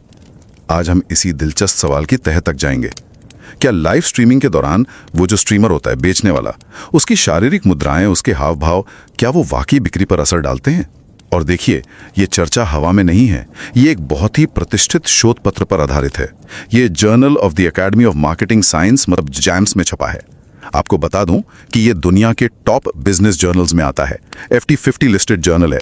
इस गहन शोध के पीछे जो दिमाग हैं, उनके नाम हैं लू लियू, ये हेनान यूनिवर्सिटी से हैं, Jaming Fong, university of electronic science and technology of China यानी USTC से, और जेनु जी, ये भी USTC से ही हैं। और इस लेख के एरिया एडिटर थे ब्रायन मोर्था। एक बात कहना चाहूंगा, चाहे आप इस चैनल को सब्सक्राइब करें या नहीं, प्लीज थोड़ा समय निकालकर इस लेख को जरूर पढ़ें। ये बहुत विचारशील और बारीकी से रिव्यू किया गया काम है। लिंक आपको शो नोट्स में मिल जाएगा। ये वाकई आंखें खोलने वाला है। आज हमारा मकसद क्या है? इस शोध को आसान भाषा में समझना, खासकर उन लोगों के लिए जो शायद एकेडमिक रिसर्च की दुनिया में नए हैं या अभी अपनी रिसर्च यात्रा शुरू ही कर रहे हैं। हम कोशिश करेंगे समझने की कि कैसे थ्योरी बनी, डेटा कहाँ से आया, नतीजे कैसे निकले और क्या तरीका अपनाया गया, वो भी बिना किसी भारी भरकम शब्दों के, एकदम सरल। हाँ, और ये विषय बहुत प्रासंगिक है आजकल। लाइव स्ट्रीमिंग आप देखें तो व्यापार का एक बहुत अहम जरिया बन गई है, खासकर छोटे और मझोले उद्यम, पुनर्विक्रेताओं के लिए, जिन्हें हम MSC रीसेलर्स कहते हैं। ये वो कारोबारी हैं जिनके पास अक्सर, मतलब संसाधन कम होते हैं, बजट की कमी होती है, समय भी कम होता है। तो लाइव स्ट्रीमिंग उन्हें एक मौका देती है सीधे ब्रांड कंपनियों से जुड़ने का या बड़े सप्लायर्स से, एक ही जगह पर कई प्रोडक्ट्स की तुलना करने का और जल्दी से खरीदारी का फैसला लेने का। और ये सिर्फ कहने की बात नहीं है। अलीबाबा का डेटा देखिए, वो बताते हैं कि 2023 से लाइव स्ट्रीमिंग देखने वाले जो विदेशी खरीदार हैं, उनकी संख्या में 127% की बढ़ोतरी हुई है। 127%? हाँ, ये दिखाता है कि ये माध्यम कितनी तेजी से पकड़ बना रहा है। अच्छा, यहाँ ये समझना शायद जरूरी है कि ये जो MSC पुनर्विक्रेता हैं, ये आम ग्राहकों से या जो परंपरागत B2B खरीदार होते हैं, उनसे अलग कैसे हैं? इनके लिए लाइव स्ट्रीमिंग खास क्यों है? बिल्कुल, ये बहुत अच्छा सवाल है। देखिए, आम ग्राहकों की तुलना में सोचें तो ये MSC पुनर्विक्रेता ज्यादा क्वांटिटी में खरीदते हैं और उनका रिस्क भी ज्यादा होता है क्योंकि उनको वो माल आगे बेचना है। तो उनके फैसले ज्यादा तर्क पर आधारित होते हैं, ज्यादा रैशनल। वो उत्पाद के बारे में गहराई से जानकारी चाहते हैं, वो सिर्फ पसंद आ गया इसलिए नहीं खरीदते। दूसरी तरफ जो पारंपरिक B2B खरीदार होते हैं, बड़ी कंपनियों वाले, वो शायद बहुत बड़ी मात्रा में खरीदते हैं और वो सिर्फ एक लाइव स्ट्रीम देखकर इतना बड़ा फैसले नहीं लेते हैं। उन्हें तो कई राउंड बातचीत करनी होती है, कोटेशन चाहिए, निगोशिएशन होता है। ये MSC पुनर्विक्रेता इन दोनों के बीच में है। वो तेजी से फैसला लेना चाहते हैं, लेकिन जानकारी और तर्क के आधार पर। लाइव स्ट्रीम उन्हें ये दोनों चीजें देती है, तेजी भी और जानकारी भी। अच्छा, तो ये जो शोध है ये खास तौर पर इस बात पर फोकस कर रहा है कि इन MSC पुनर्विक्रेताओं के खरीदारी के फैसलों पर स्ट्रीमर के शारीरिक मुद्राओं का, मतलब उसके हाव भाव का क्या असर होता है। ये तो वाकई एक अलग पहलू है। हाँ, क्योंकि अब तक जो ज्यादातर रिसर्च हुई है वो किस पर केंद्रित रही है कि स्ट्रीमर कैसा दिखता है, उसकी बातचीत कैसी है, उसे उत्पाद का कितना ज्ञान है, एक्सपर्ट है या नहीं। लेकिन शारीरिक मुद्राएं, जैसे हाथ कैसे हिला रहा है, शरीर को कैसे घुमा रहा है, उत्पाद को कैसे पकड़ रहा है, जो कि नॉन वर्बल कम्युनिकेशन का एक बहुत बड़ा हिस्सा है, उनके प्रभाव पर कम ध्यान दिया गया है। और यही इस शोध की खूबी है कि उसने इस अनदेखे पहलू को पकड़ा है। सही बात है। तो इस असर को समझने के लिए रिसर्चर्स ने मानसिक चित्रण सिद्धांत यानी मेंटल इमेजरी थियरी का इस्तेमाल किया। अब ये क्या चीज़ है, आसान शब्दों में कैसे समझेंगे इसे? हाँ, ये सिद्धांत ये कहता है कि जब हम कोई चीज देखते हैं, जैसे मान लीजिए स्ट्रीमर किसी कपड़े को फैलाकर दिखा रहा है या किसी मशीन के पुर्जे को घुमाकर दिखा रहा है, तो हमारे दिमाग में उसकी एक मानसिक तस्वीर बनती है। अच्छा। हम मनी मन उस चीज की कल्पना करने लगते हैं। एमएससी पुनर्विक्रेताओं के लिए ये खास तौर पर महत्वपूर्ण है, क्योंकि वो स्क्रीन पर उत्पाद देख रहे हैं, उसे छू नहीं सकते, महसूस नहीं कर सकते। तो ऐसे में स्ट्रीमर की शारीरिक मुद्राएं उन्हें उस उत्पाद की कल्पना करने में मदद करती हैं कि वो अलग अलग एंगल से कैसा दिखेगा, इस्तेमाल करते समय कैसा लगेगा, या उसका असल साइज कितना बड़ा होगा। ये जो मानसिक तस्वीरें बनती हैं, ये उत्पाद को बेहतर समझने और फिर खरीदने या ना खरीदने का फैसला लेने में मदद करती है। ये तो काफी दिलचस्प है। तो शोध ने शारीरिक मुद्रा की दो मुख्य विशेषताओं पर ध्यान दिया, एक तो विविधता रिचनेस और दूसरी तीव्रता इंटेंसिटी। इनका क्या मतलब हुआ? हाँ, ये दो पहलू बहुत महत्वपूर्ण पाए गए। पहला है विविधता यानी रिचनेस। इसका मतलब है स्ट्रीमर के हाव भाव में कितनी भिन्नता है। क्या स्ट्रीमर ज्यादातर एक ही तरह से खड़ा है या वो शरीर को अलग अलग दिशाओं में घुमा रहा है, झुक रहा है, उत्पाद को कई एंगल से पेश कर रहा है। ज्यादा विविधता खरीदार के मन में उत्पाद की ज्यादा अलग अलग तरह की मानसिक तस्वीरें बनाने में मदद करती है। इसे कहते हैं इमेजरी क्वांटिटी का बढ़ना। जैसे कोई खाना बनाने वाला शेफ हो, वो सिर्फ सामने से न दिखाए बल्कि पैन को घुमाकर पास लाकर हर तरफ से दिखाए। बिल्कुल वही बात, वो हुई विविधता। और दूसरा है तीव्रता यानी इंटेंसिटी। इसका मतलब है स्ट्रीमर के हाव भाव कितने बड़े या व्यापक हैं। क्या वो छोटे सीमित इशारे कर रहा है या हाथ पैर फैलाकर बड़े दायरे में उत्पाद को प्रस्तुत कर रहा है। ज्यादा तीव्रता खरीदार के मन में उत्पाद की ज्यादा स्पष्ट और जीवंत मानसिक तस्वीरें बनाने में मदद करती है। इसे कहते हैं इमेजरी विविडनेस का बढ़ना। अच्छा, तो उसी कुकिंग वाले उदाहरण में जैसे वो हाथ फैलाकर बताएं कि बर्तन कितना बड़ा चाहिए। हाँ बिल्कुल, वो तीव्रता हो गई। तो ज्यादा विविधता मतलब उत्पाद को कई पहलुओं से देखने में मदद, और ज्यादा तीव्रता मतलब उस तस्वीर का ज्यादा साफ और असरदार होना। समझ गया। अब शोध में एक और सिद्धांत का जिक्र है, ड्यूल लूप सिद्धांत। ये क्या भूमिका निभाता है यहाँ? देखिए, ये सिद्धांत इस बात पर रोशनी डालता है कि हम जो देखते हैं यानी विजुअल क्यूज जैसे शारीरिक मुद्राएं, उसका असर इस बात से भी बदलता है कि हम साथ में क्या सुन रहे हैं, यानी वर्बल क्यूज जैसे स्ट्रीमर की बातें। ये दोनों चीजें अलग अलग काम नहीं करती बल्कि मिलकर असर डालती हैं। एक लूप विजुअल का है, एक वर्बल का। शोध ने खास तौर पर वर्णनात्मक भाषण कार्यों पर ध्यान दिया। वर्णनात्मक भाषण कार्य, ये क्या है? इसका मतलब है स्ट्रीमर द्वारा उत्पाद के बारे में दी गई ठोस, जानकारीपूर्ण और व्याख्या करने वाली बातें, जैसे इस कपड़े का मटेरियल कॉटन सिल्क है, या ये मशीन 1 घंटे में 100 पीस बना सकती है, या इस बैग में लैपटॉप रखने के लिए अलग से कंपार्टमेंट है। ये सिर्फ तारीफ नहीं है, ये बहुत बढ़िया है, या स्वागत करने वाली बातें नहीं है, बल्कि उत्पाद के विशेषताओं और काम करने के तरीके के बारे में तथ्यात्मक जानकारी है। तो इसका मतलब ये हुआ कि स्ट्रीमर क्या कह रहा है, ये उसके हाव भाव के असर को कम या ज्यादा कर सकता है, मतलब दोनों जुड़े हुए हैं। बिल्कुल, सिद्धांत यही है और शोध ने इसे साबित भी किया। जब स्ट्रीमर उत्पाद के बारे में साफ साफ वर्णनात्मक तरीके से बताता है तो ये विविध, रिच और इंटेंस शारीरिक मुद्राओं के सकारात्मक असर को और भी बढ़ा देता है। क्यों? ऐसा क्यों? क्योंकि ये बातें उन मानसिक तस्वीरों को और ज्यादा जानकारीपूर्ण और स्पष्ट बना देती हैं। खरीदार सिर्फ देख नहीं रहा बल्कि सुन भी रहा है, और दोनों मिलकर एक ज्यादा मजबूत और भरोसेमंद समझ बनाते हैं। देखने और सुनने का ये मेल बहुत शक्तिशाली हो जाता है। हाँ, ये तो बिल्कुल लॉजिकल लगता है।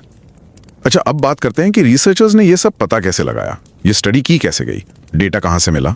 इसके लिए उन्होंने चीन के एक बहुत बड़े B2B लाइव स्ट्रीमिंग प्लेटफॉर्म 1688 का इस्तेमाल किया। ये अलीबाबा ग्रुप का ही हिस्सा है, और ये प्लेटफॉर्म खास तौर पर छोटे व्यवसायों मतलब MSE रीसेलर्स को टारगेट करता है। तो ये उनके शोध के लिए एकदम सही मैच था। और सैंपल कितना बड़ा था? उन्होंने 8 अलग अलग तरह के उद्योगों से, जैसे इंडस्ट्रियल सामान, कंप्यूटर्स, घर की सजावट, कपड़े, खाने पीने की चीजें वगैरह, कुल 423 लाइव स्ट्रीमिंग वीडियो का विश्लेषण किया।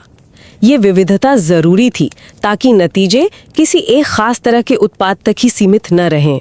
423 वीडियो, और ये लंबे भी होंगे शायद।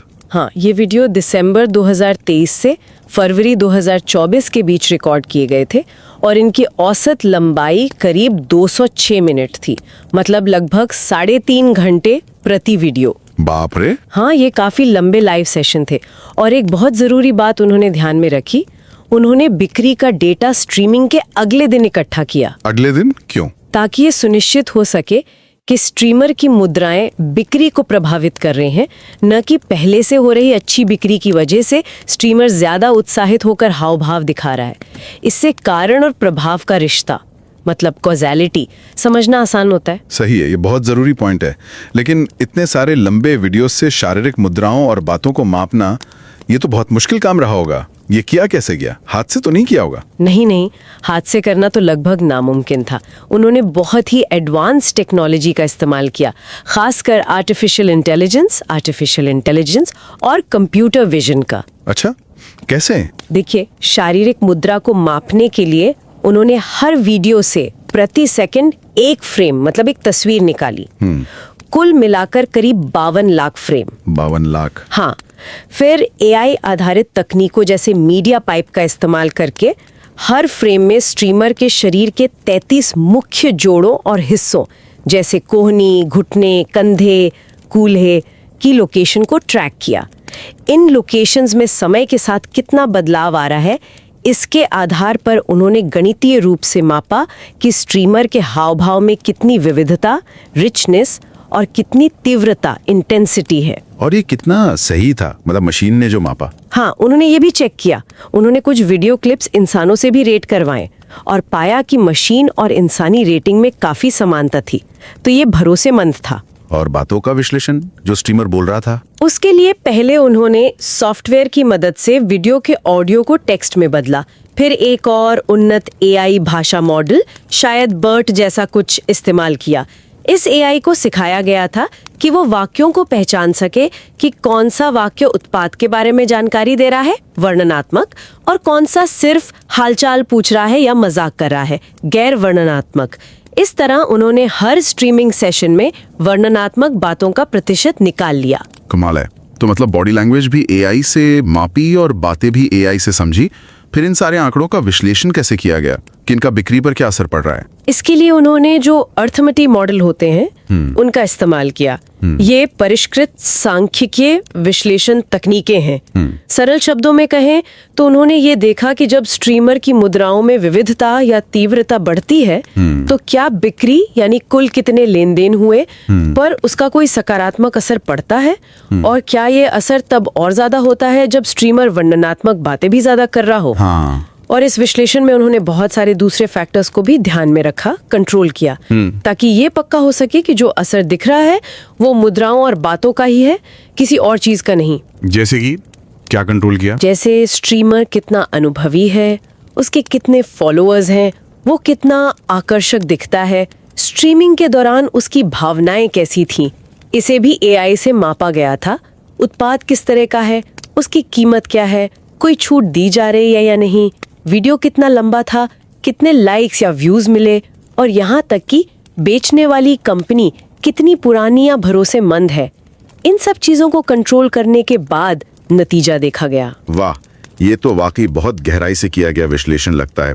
चलिए अब सबसे जरूरी हिस्से पर आते हैं। मुख्य नतीजे क्या रहे? फाइनल वर्डिक्ट क्या था? क्या स्ट्रीमर की शारीरिक मुद्राओं का बिक्री पर असर पड़ा? हाँ, बिल्कुल पड़ा, और बहुत स्पष्ट रूप से पढ़ा। शोध में साफ तौर पर पाया गया कि पहला, शारीरिक मुद्रा की विविधता बिक्री प्रदर्शन को सकारात्मक रूप से प्रभावित करती है। मतलब स्ट्रीमर जितना ज्यादा विविध हाव भाव इस्तेमाल करता है, बिक्री उतनी ही बेहतर होती है। उनकी पहली परिकल्पना H1A सपोर्ट हुई। दूसरा, शारीरिक मुद्रा की तीव्रता भी बिक्री प्रदर्शन को सकारात्मक रूप से प्रभावित करती है। मतलब स्ट्रीमर जितना ज्यादा व्यापक या बड़े हाव भाव इस्तेमाल करता है, बिक्री उतनी ही बेहतर होती है। उनकी दूसरी परिकल्पना H1B भी सपोर्ट हुई। अच्छा, दोनों ही महत्वपूर्ण हैं। हाँ, और एक और दिलचस्प बात यह है कि उन्होंने बिना किसी जटिल मॉडल के सीधे सीधे आंकड़ों को देखकर भी ये पैटर्न पाया। उन्होंने बस स्ट्रीमर्स को 2 ग्रुप में बांटा, एक जिनकी मुद्राएं कम विविध तीव्र थी और दूसरा जिनकी ज्यादा। पता है क्या मिला? ज्यादा विविध या तीव्र मुद्राओं वाले ग्रुप की बिक्री कम वाले ग्रुप की तुलना में औसतन लगभग 27% ज्यादा थी। 27%? ये तो काफी ज्यादा है। हाँ, ये एक बहुत बड़ा अंतर है और दिखाता है कि ये असर कितना मजबूत है। व्यावहारिक रूप से भी बहुत महत्वपूर्ण है। बिल्कुल। और स्ट्रीमर की बातों का यानी वर्णनात्मक भाषण का क्या असर रहा? क्या उसने मुद्राओं के प्रभाव को बदला जैसा थ्योरी कह रही थी? हाँ, यहाँ भी उनके सिद्धांत के अनुसार ही नतीजे मिले। ये उनके दूसरे परिकल्पना समूह H2 से जुड़े थे। वर्णनात्मक भाषण ने शारीरिक मुद्रा की विविधता और तीव्रता दोनों के सकारात्मक प्रभाव को और ज्यादा मजबूत किया। उनकी परिकल्पना H2A और H2B दोनों का समर्थन हुआ। अच्छा, मतलब कि सोने पे सुहागा वाली बात हो गई। बिल्कुल। इसका मतलब ये है कि जब स्ट्रीमर अच्छे, विविध और तीव्र हाव भाव का इस्तेमाल कर रहा होता है और साथ ही साथ उत्पाद के बारे में स्पष्ट जानकारीपूर्ण बातें भी कर रहा होता है, तो बिक्री पर उसका असर और भी ज्यादा होता है। ये ऐसा है जैसे शारीरिक भाषा और वर्णनात्मक शब्द मिलकर एक दूसरे के असर को कई गुना बढ़ा देते हैं। सिर्फ अच्छे हाव भाव या सिर्फ अच्छी जानकारी उतनी असरदार नहीं जितना दोनों का मेल है। ये समझना बहुत जरूरी है, खासकर उन लोगों के लिए जो लाइव स्ट्रीमिंग करते हैं या करवाते हैं। लेकिन एक सवाल मन में आता है, क्या इन नतीजों पर पूरी तरह भरोसा किया जा सकता है? मतलब अकादमिक शोध में तो नतीजों को कई तरह से जांचा जाता है ना, जिसे रोबस्टनेस चेक्स कहते हैं। क्या वो सब किया गया? हाँ, बिल्कुल। ये अच्छे अकादमिक शोध का एक अनिवार्य हिस्सा है और उन्होंने इसे बहुत गंभीरता से किया। उन्होंने ये सुनिश्चित करने के लिए कई तरह के टेस्ट किए कि उनके नतीजे किसी संयोग या विश्लेषण के किसी खास तरीके के कारण तो नहीं आ रहे। जैसे क्या किया उन्होंने? कई चीजें की, जैसे उन्होंने बिक्री को मापने का तरीका बदला। केवल लेन देन की संख्या के बजाय कुल बिक्री की रकम या खरीदने की दर को देखा। नतीजे फिर भी वैसे ही रहे। उन्होंने डेटा में बहुत ज्यादा या बहुत कम मानों, जिन्हें आउटलायर्स कहते हैं, कि प्रभाव को कम करने के तरीके अपनाए। नतीजे तब भी स्थिर रहे। शारीरिक मुद्राओं को मापने के तरीके में भी मामूली बदलाव करके देखा। नतीजों पर कोई फर्क नहीं पड़ा। उन्होंने डेटा के कुछ हिस्सों को हटाकर भी विश्लेषण किया, जैसे वो स्ट्रीमिंग जिनमें कोई बिक्री नहीं हुई थी या जिनमें शायद कैमरा बहुत हिल रहा था जिससे माप गड़बड़ हो सकती थी। मुख्य निष्कर्ष फिर भी नहीं बदले। और अलग अलग तरह के प्रोडक्ट्स के लिए भी देखा? हाँ, उन्होंने अलग अलग तरह के उत्पादों के लिए भी जांच की, जैसे वो उत्पाद जो जरूरत के लिए खरीदे जाते हैं, यूटिलिटेरियन, बनाम वो जो शौकिया तौर पर खरीदे जाते हैं, हीडोनिक। उन्होंने पाया कि असर दोनों तरह के उत्पादों पर था। ये तो काफी मजबूत लग रहा है। और सबसे महत्वपूर्ण बात, उन्होंने इस संभावना की भी गहराई से जांच की कि कहीं उल्टा तो नहीं हो रहा। मतलब कहीं अच्छी बिक्री की वजह से स्ट्रीमर ज्यादा अच्छे हाव भाव तो नहीं दिखा रहा, या कहीं कोई तीसरा छुपा हुआ कारक जैसे स्ट्रीमर का मूड या तैयारी तो नहीं है जो हाव भाव और बिक्री दोनों को प्रभावित कर रहा हो। इसे एंडोजेनिटी प्रॉब्लम कहते हैं। इसके लिए उन्होंने कुछ उन्नत सांख्यिकीय तकनीकों का इस्तेमाल किया, जैसे इंस्ट्रूमेंटल वेरिएबल। और इन सभी सख्त जांचों के बाद भी उनके मुख्य नतीजे कि मुद्रा की विविधता और तीव्रता बिक्री बढ़ाते हैं और वर्णनात्मक भाषण इस असर को और मजबूत करता है, पूरी तरह से टिके रहे। वाह, ये सुनकर तसल्ली हुई कि नतीजे इतने मजबूत और भरोसेमंद हैं। तो अब इन सब निष्कर्षों का व्यवहारिक मतलब क्या है, निचोड़ क्या है? अगर कोई स्ट्रीमर है, खासकर जो छोटे व्यवसायों MSE रीसेलर्स को बेच रहा है, तो उसे इस शोध से क्या सीखना चाहिए, क्या करना चाहिए? सिर्फ बोलने पर ही नहीं, अपनी शारीरिक भाषा पर भी ध्यान दो। ये बहुत जरूरी है। पहला, अपने हाव भाव में विविधता लाएं। बी रिच, एक ही जगह एक ही पोज में खड़े होकर मत बोलें। उत्पाद को दिखाने के लिए घूमें, झुकें, अलग अलग कोण आजमाएं, उसे हर तरफ से दिखाएं। दूसरा, अपने हाव भाव को व्यापक रखें। बी इंटेंस, छोटे दबे हुए इशारों से बचें। अपने हाथ फैलाएं, उत्पाद के आकार, फैलाव या इस्तेमाल के तरीके को शारीरिक रूप से दर्शाएं। आपके हाव भाव में ऊर्जा दिखनी चाहिए। तीसरा, वर्णनात्मक बने। Be descriptive. सिर्फ ये बहुत अच्छा है या ये बेस्ट है कहने से काम नहीं चलेगा, खासकर एक कारोबारी खरीदार के लिए। उत्पाद की विशेषताओं, लाभों, साइज, मटेरियल, इस्तेमाल के तरीकों, वारंटी आदि के बारे में साफ और सटीक जानकारी दें। और सबसे ज़रूरी बात, इन दोनों को मिलाएं। जब असरदार शारीरिक मुद्राएं और जानकारीपूर्ण वर्णनात्मक भाषा मिलती हैं तो उसका प्रभाव सबसे ज्यादा होता है, सिनर्जी बनती है। सही है। और वो कंपनियां जो अपने उत्पादों को बेचने के लिए लाइव स्ट्रीमिंग का इस्तेमाल करती हैं, उनके लिए क्या सबक है इसमें? उनके लिए भी कई महत्वपूर्ण बातें हैं। पहला, स्ट्रीमर्स को प्रशिक्षित करें। उन्हें सिर्फ उत्पाद के बारे में ना सिखाएं, बल्कि प्रभावी शारीरिक भाषा और वर्णनात्मक संवाद कैसे करें इसकी भी ट्रेनिंग दें। उन्हें इस शोध के नतीजों के बारे में बताएं। दूसरा, सही माहौल और संसाधन दें। स्ट्रीमर को उत्पाद को अच्छी तरह से दिखाने और खुलकर हाव भाव व्यक्त करने के लिए पर्याप्त जगह दें, शायद एक बड़ा स्टूडियो। अगर संभव हो तो सहायक भी प्रदान करें जो उत्पाद पकड़ने या कैमरे के कोण बदलने में मदद करें, ताकि स्ट्रीमर अपनी प्रस्तुति पर ध्यान केंद्रित कर सके। तीसरा, प्रदर्शन को ट्रैक करें और प्रोत्साहित करें। उन स्ट्रीमर्स को पहचानें और पुरस्कृत करें जो प्रभावी शारीरिक मुद्राओं और वर्णनात्मक भाषा का अच्छा इस्तेमाल करते हैं। इससे दूसरों को भी प्रेरणा मिलेगी। और क्या लाइव स्ट्रीमिंग प्लेटफॉर्म्स खुद भी इसमें कोई भूमिका निभा सकते हैं, जैसे कि 1068 जैसा प्लेटफॉर्म? हाँ, बिल्कुल। प्लेटफॉर्म भी मदद कर सकते हैं। वो ऐसी प्रणालियां विकसित कर सकते हैं जो AI का उपयोग करके स्ट्रीमर की मुद्राओं, विविधता, तीव्रता और भाषण वर्णनात्मकता का स्तर का रियल टाइम में आकलन करें और स्ट्रीमर को फीडबैक दें, सुझाव दें। जैसे स्क्रीन पर एक छोटा सा अलर्ट आ सकता है, थोड़ा और घूम कर दिखाएं या उत्पाद के मटेरियल के बारे में बताएं। इससे स्ट्रीमर्स को लगातार अपने प्रदर्शन को बेहतर बनाने में मदद मिलेगी। ये सब सुनकर लगता है कि कैसे इस डिजिटल दुनिया में भी, जहां हम सोचते हैं कि हम सिर्फ स्क्रीन पर दिख रही चीज़ों और लिखी हुई बातों पर ध्यान दे रहे हैं, ये ना दिखने वाले अशाब्दिक संकेत हमारी शारीरिक भाषा कितने ज़्यादा मायने रखते हैं। शायद तब भी जब हमें लगता है कि हम पूरी तरह से तर्क और तथ्यों के आधार पर फैसले ले रहे हैं, ये अवचेतन रूप से असर डालते होंगे। बिल्कुल। और जैसा हर शोध के साथ होता है, इसकी भी कुछ सीमाएं हैं जिन्हें ध्यान में रखना चाहिए। कोई भी शोध परफेक्ट नहीं होता। हाँ, क्या सीमाएं थी इसकी? देखिए, ये अध्ययन चीन में एक ही प्लेटफॉर्म 1688 पर किया गया था, तो हो सकता है कि अलग सांस्कृतिक माहौल में या अलग तरह के प्लेटफॉर्म पर नतीजे कुछ अलग हों। ये जरूरी नहीं कि हर जगह एक जैसा ही हो। ये मुख्य रूप से MSE पुनर्विक्रेताओं पर केंद्रित था। आम उपभोक्ता या बहुत बड़े B2B खरीदारों के लिए कितना लागू होता है, ये कहना मुश्किल है। उनके निर्णय लेने की प्रक्रिया अलग हो सकती है। तो भविष्य में होने वाले शोध इन पहलुओं पर गौर कर सकते हैं, अलग अलग देशों में, अलग अलग प्लेटफॉर्म पर और अलग अलग तरह के खरीदारों को ध्यान में रखकर। इससे हमारी समझ और गहरी होगी। और सोचते हैं कि हम सिर्फ तथ्यों और आंकड़ों के आधार पर फैसले ले रहे हैं, तब भी ये सूक्ष्म अशाब्दिक संकेत जैसे शारीरिक मुद्राएं हमारे फैसलों को कितना प्रभावित कर रहे हैं।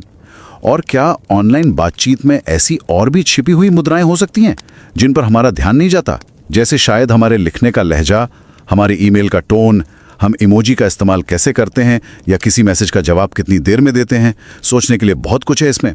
खैर, ये तो थी आज की हमारी चर्चा। उम्मीद है आपको इसमें कुछ नया जानने को मिला होगा। कल हम एक अलग लेकिन बहुत ही दिलचस्प विषय पर बात करेंगे। हमारी कल की चर्चा इस चैनल के निर्माता द्वारा लिखे गए एक लेख पर आधारित होगी और उसका विषय है चीनी podcasting ecosystem.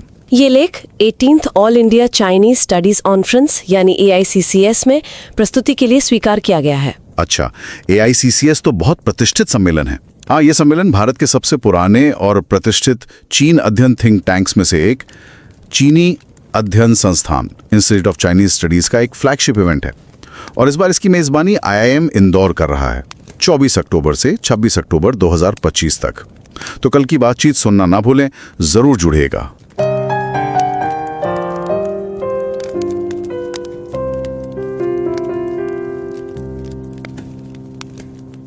想象一下，你是一位小企业主，正考虑是不是要购入一批货，价值几千甚至几万块。是。然后呢，你做决定的依据可能就只有一段实时直播视频。这其实就是现在很多中小企业经销商啊，在那个直播电商里头每天都可能面对的知识场景。是的。特别普遍。对，那当他们很快的看视频要做购买决策的时候，视频里那些看似不太起眼的细节，比如说那个主播身体是怎么动的，会不会影响他们的判断呢？这确实是个特别关键而且挺有意思的问题。我们今天的讨论就是围绕这个核心问题展开的。而且这个讨论是基于一篇刚刚发表在国际顶尖的学术期刊，叫《市场营销学会杂志》上的研究。市场营销学会杂志就是 JAMS 对吧？对，我们一般就叫它 JAMS。这个期刊我知道分量很重，它是那个《金融时报》评的全球顶尖50本商学期刊之一，就是 FT50列表里的。没错。能在 JAMS 上发文章，那说明这个研究的质量啊、严谨性啊，还有那个创新性，都是相当受认可的。是这样的，这篇论文是3位学者合作完成的，他们分别是河南大学商学院的刘卢博士，还有电子科技大学经济与管理学院的方家明博士和季振宇博士。他们的研究，我觉得对理解现在这个直播现象特别有启发。那在这里呢，我们确实想真诚的建议一下，就是你不管平常是不是关注学术研究吧，都可以去读一读这篇构思很巧妙，而且是经过了非常严格的同行评审的文章。对，它内容很扎实，而且整个研究的设计和执行过程，我觉得对于那些刚刚开始自己的研究旅程，想学习怎么规范做研究的朋友来说，特别有借鉴意义。非常有价值。对，我们在那个节目介绍里也放了原文的连接。好，那我们说回这个研究本身啊，它具体是想解决一个什么核心问题呢？现在这个直播带货，太火了。是啊，我们看到很多报道，特别是对那些可能资源没那么多，又需要高效采购的中小型经销商来说，直播好像越来越重要了。的确是这样。你看一些数据啊，就整体来说，直播这种形式对企业肯定是有帮助的。比如有报告说，超过70%的企业觉得直播带来了正向回报。在一些大的 B2D 平台，你看像阿里那个1688国际站，看直播的企业买家数量增长也很快，就2023年以来同比增了127%。哇！但是呢，具体到直播里面，主播的行为到底怎么影响结果？尤其是在对企业，就是 B2B 这种场景下，其实我们了解的还不够深。这篇论文就很巧妙，它切入了一个我们平时可能不太注意的方面，就是主播的身体姿态。身体姿态？对，就是主播是站着不动呢，还是说比较活跃的展示？这种移动方式的不同，真的会影响到那些企业买家的采购金额吗？主播的姿态是说站得直不直、仪态好不好这种吗？对于这种涉及金额不小的商业采购，这听起来影响有那么大，有点微妙啊。他关注的不只是仪态好不好看这么简单，研究者借鉴了一个叫心理意象理论的东西。心理意象理论？对 ，Mental Imagery Theory。这个理论的核心观点，简单说，就是我们通过感官接收到的信息，特别是视觉信息吧，会在我们大脑里形成一种心理图像。脑补画面。对，就是意象。这种脑子里的图像会直接影响我们的理解、判断，还有最后的决定。那基于这个理论呢，研究者就定义了2个具体的姿态特征。第一个叫姿态丰富性。丰富性？指的是主播动作的多样性。比如说，主播会不会从不同角度转个身来展示产品？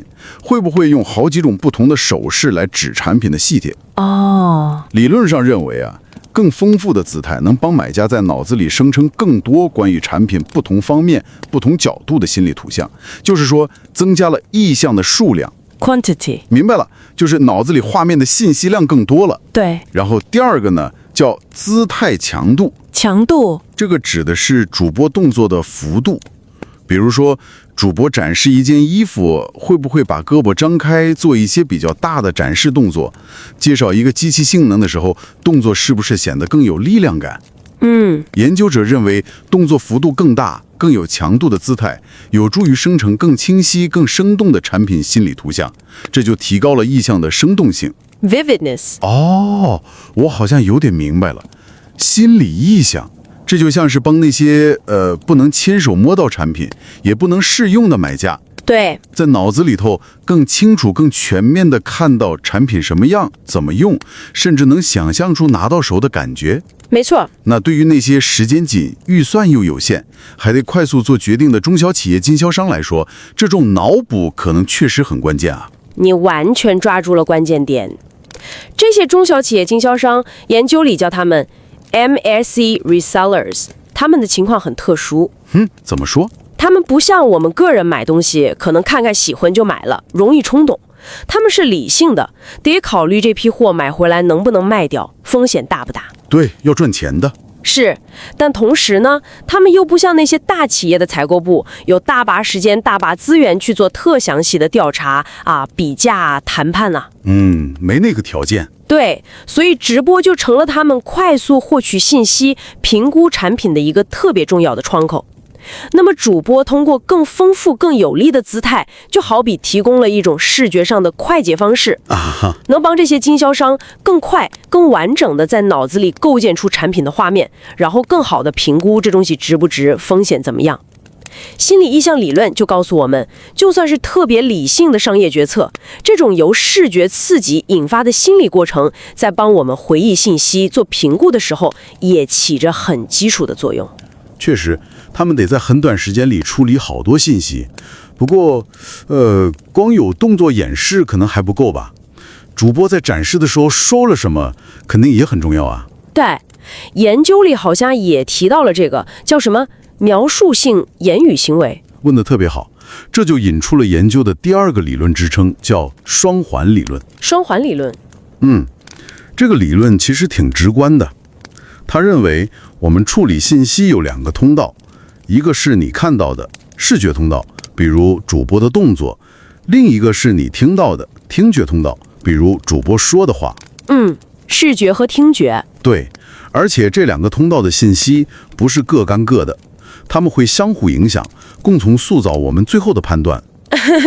这里的描述性言语行为 （descriptive speech acts） 指的就是那些客观介绍产品事实的话。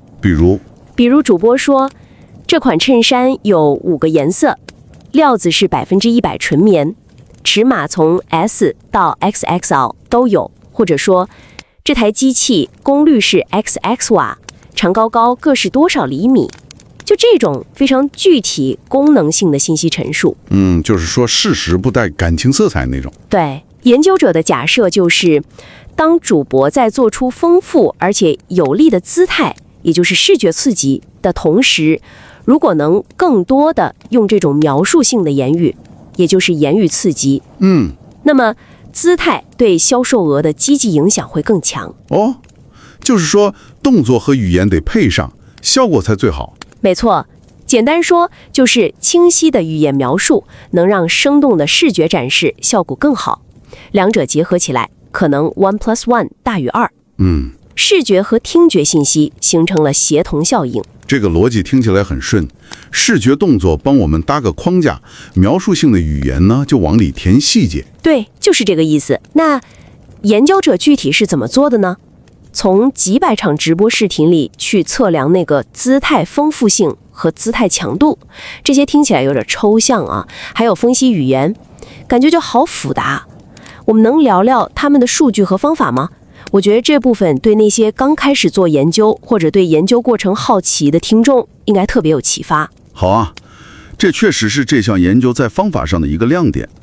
他们用了一些挺前沿的技术来处理这些非结构化的视频和 audio 数据。首先是数据来源，他们的数据是从阿里巴巴旗下的那个 B2B 直播平台1688.com 来的。1688。对，选这个平台很有代表性，因为上面确实聚集了大量的中小企业销售经商，正好是他们要研究的对象。减少名人效应的干扰。有道理。他们收集了从2023年12月到2024年2月期间，涵盖了8个不同行业，比如服装、家居、工业品什么的，一共423场完整的直播录像，数据量不小。接下来是关键的姿态测量，就是怎么把动作多不多、大不大变成可以测量的数字。这里研究者用了深度学习 Deep Learning 技术。 AI 来了。对 AI 分析，简单说，他们用 AI 分析了每一场直播视频。你想想，总共处理了超过520万帧的图像。哇，500多万帧。是的 ，AI 能自动识别并且追踪主播身体上好多个关键节点，比如肩膀、胳膊肘、手腕这些地方，在每一帧画面里的位置。就像给每个主播在每一秒都建了一个不断变化的数字骨架。哎，对，你这个比喻很形象。有了这些骨架节点在整个直播过程中的运动数据，就能算姿态了。那个丰富性，他们就看这些节点位置的变化程度。如果主播动作花样多，节点位置变化就更复杂多样，那丰富性得分就高。至于强度，他们就看节点运动的距离。如果主播经常做一些伸展、挥舞这种大开大合的动作，节点移动的距离就远，强度得分就高。哦，这样量化了。那这个 AI 测得准吗？靠谱吗？他们也考虑到了这个问题。为了确保 AI 测量靠谱，研究者还随机抽了一些视频片段，请真人，就是研究助理，根据定义来给主播的姿态丰富性和强度打分。人工打分对比。对，结果发现 AI 的测量结果和真人的评分，相关性非常高。这就说明用 AI 来客观地量化主播的身体姿态是可行的，是靠谱的。用 AI 客观量化肢体语言，这确实解决了以前研究可能得靠主观判断的难题。是的。那主播说的语言内容呢？那个描述性言语行为是怎么测量的？他们也用了类似的技术思路。首先用那种语音识别工具，比如国内常用的飞书妙记 Lark， 把所有直播的 audio 都转录成文字。语音转文字。然后利用自然语言处理领域一个很成熟的模型，叫 BERT 模型。哦 ，BERT 这个我听说过，也是 AI 技术。对，让 AI 自动去读转录出来的每一句话，判断它是不是属于描述性的，就是客观介绍事实，还是非描述性的，比如闲聊啊、互动啊、表达情绪这些。最后他们就算出来，在每一场直播里头，描述性的话占总共说了多少话的百分比。哇，真的是结合了机器视觉和自然语言处理这些很新的技术啊。是的。那有了这些量化的数据，姿态丰富性得分、姿态强度得分、描述性语言的占比，他们是怎么分析这些东西对销售额的影响的呢？在分析方法上，他们主要用了计量经济学模型 （econometric model）。计量模型。对，你可以把它想象成一个比较复杂的数学方程，用这个方程来检验我们关心的因素，比如姿态丰富性这些自变量，是不是真的能解释或者预测结果，也就是因变量，比如这场直播带来的 online 交易数量。而且非常关键的一步是，他们在模型里加了大量的控制变量 （control variables）。控制变量。对，因为你想，影响一场直播卖多少东西的因素太多了，对吧？肯定很多。比如主播本身好不好看，吸不吸引人，他们甚至也用 AI 评估了主播的面部吸引力和情绪表达，粉丝多不多，产品价格高不高，有没有打折，看的人多不多，这个品牌口碑好不好，等等等等。把这些能想到的、能测量到的因素都放进模型里进行控制，目的就是为了可能的去排除干扰，更纯粹的去看姿态和语言本身的影响。我明白了，控制这么多变量，就是为了确保我们看到的姿态和销售的关系，不是因为别的原因。比如说，可能就是主播人气高，所以他动作多也卖得好，其实跟动作本身没关系。对，你说的非常对。不仅如此，他们还特别处理了一个在实证研究里很麻烦的问题，叫内生性 （endogeneity）。内生性这个词听起来好学术。它有点像鸡生蛋还是蛋生鸡的问题。就是说，到底是主播动作丰富导致卖得好呢，还是因为主播觉得这场能卖得好，所以才更起劲儿，动作更丰富？或者是不是品牌方会把动作多的主播安排去卖那些本来就好卖的热门产品？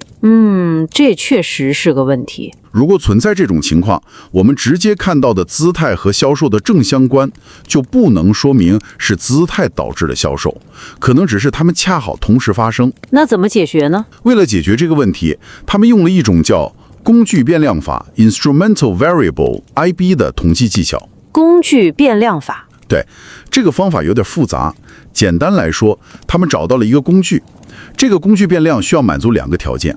它跟我们关心的资变量、主播姿态有关系，但它本身又不会直接影响因变量、销售额，只能通过影响资变量来间接影响因变量。听起来好难找这样的工具。是的，找合适的工具变量是 IV 方法的关键和难点。在这个研究里，他们用的是同一时间段内其他行业主播姿态的平均水平作为工具变量。哦，其他行业的平均水准。对，他们的逻辑是，其他行业主播怎么动，应该会间接影响到本行业主播的风格，比如大家互相看模仿，但不太可能直接影响到这个主播这场直播的销量。利用这个工具变量，就能更可信地估计出姿态对销售额的真实因果效益。哇，这个方法设计得好巧妙。而且他们还做了很多其他的稳健性检验 （robustness checks）。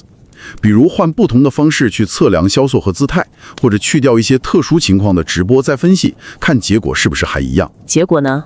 结果都差不多，都支持最初的发现，这大大增加了结论的可靠性。听起来整个研究的设计、数据处理和分析过程真的是非常严谨，考虑的特别周全。是的，非常规范。那经过这么复杂的分析，最终的核心结果到底是什么？更丰富、更有力的姿态真的带来了更高的销售额吗？是的，结果非常明确，而且很一致。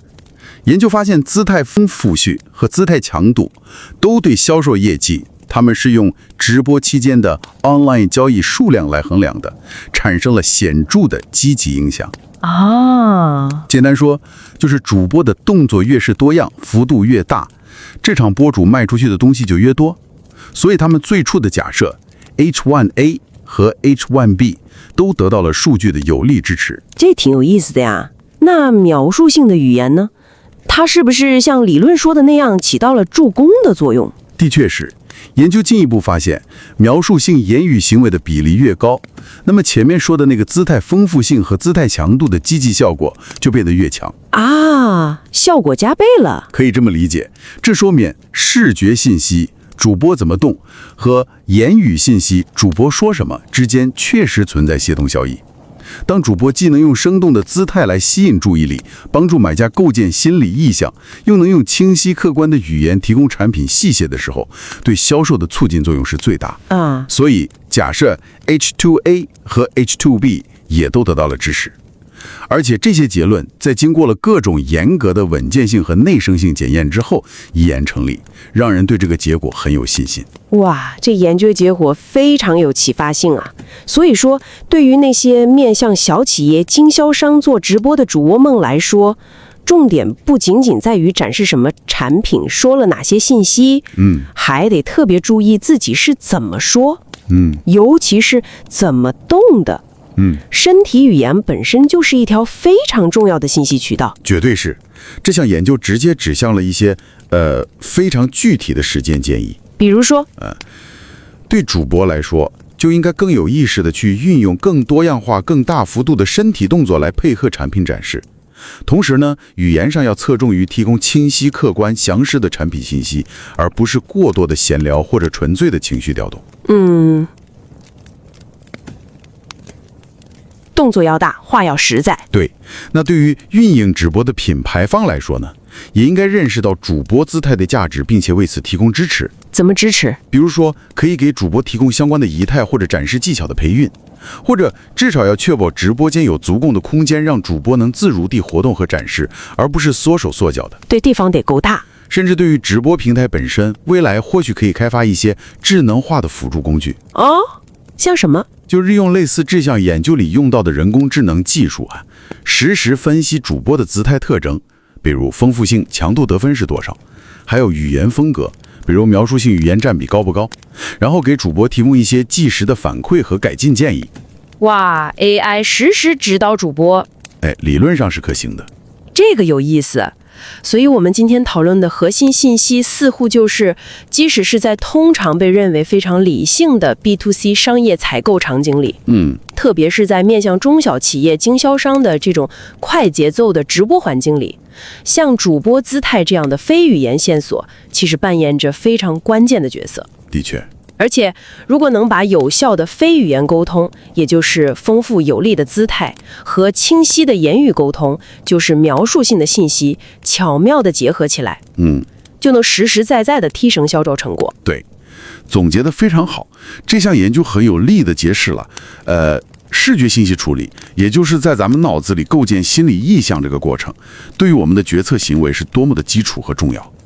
哪怕是对那些经验丰富、面临经营压力的企业买家也是如此。同时呢，它也提供了一个特别好的范例，展示了我们怎么能够运用经典的心理学理论，比如心理意象理论、双环理论这些，再加上前沿的技术手段，像深度学习、自然语言处理，来深入的理解和分析一个非常当代的商业现象。的确引人思考啊，也提醒我们在现在越来越普遍的这种线上互动里，可能存在着很多我们以前没太意识到的影响沟通效果的微妙因素。是的，这里也留给你一个可以继续琢磨的问题。这项研究主要关注的是主播动作的量，对吧？比如动作变化多不多、丰富性、幅度大不大、强度。对。但是动作的具体类型本身呢，会不会存在某些特定的黄金动作或者手势，对大多数产品展示都特别有效？还是说最有效的姿态可能完全取决于卖的是什么产品？有可能。比如展示衣服和展示精密仪器的动作肯定不一样，或者取决于目标行业。这可能也是未来研究可以继续探索的有趣方向。没错，这是个很好的延伸思考。在我们结束今天的讨论之前呢，想特别和你预告一下明天，也就是10月20号的内容。我们要转换一个全新的视角，去探讨另外也挺引人关注的领域，就是中国的播客生态系统。播客有意思。对。明天的讨论是基于我们这个节目制作人他自己写的一篇文章，这篇文章很荣幸的被第18届全印中国研究年会接受了。哇 ，AICCS？ 对 ，AICS， 并且会在会议上进行宣讲。这个我知道 ，AICCS 是由印度那个历史很悠久的中国研究智库印度中国研究所 Institute of Chinese Studies 主办的旗舰学术活动。没错。在印度乃至南亚的中国研究学界都非常有影响力。是的，今年的第18届年会会在10月24号到26号，在印度顶尖的商学院——印度管理学院印多尔分校，也就是 IIM 印多尔举行。很好的学校。所以呢，明天的节目里，我们就打算提前和你分享一下这篇文章的主要观点和发现，一起聊聊中国播客市场的发展现状啊、独特之处啊，还有可能面临的一些挑战。听起来很有趣，值得期待。相信会是很有意思的内容，敬请期待。当然了，也别忘了今天我们深入探讨的这篇关于主播姿态的 JMS 论文，它的原文连接就在我们的节目介绍信息里。对。如果你对研究的细节、方法，或者想看看规范的学术写作是什么样的，我们强烈推荐你去下载原文读一读。非常值得一读。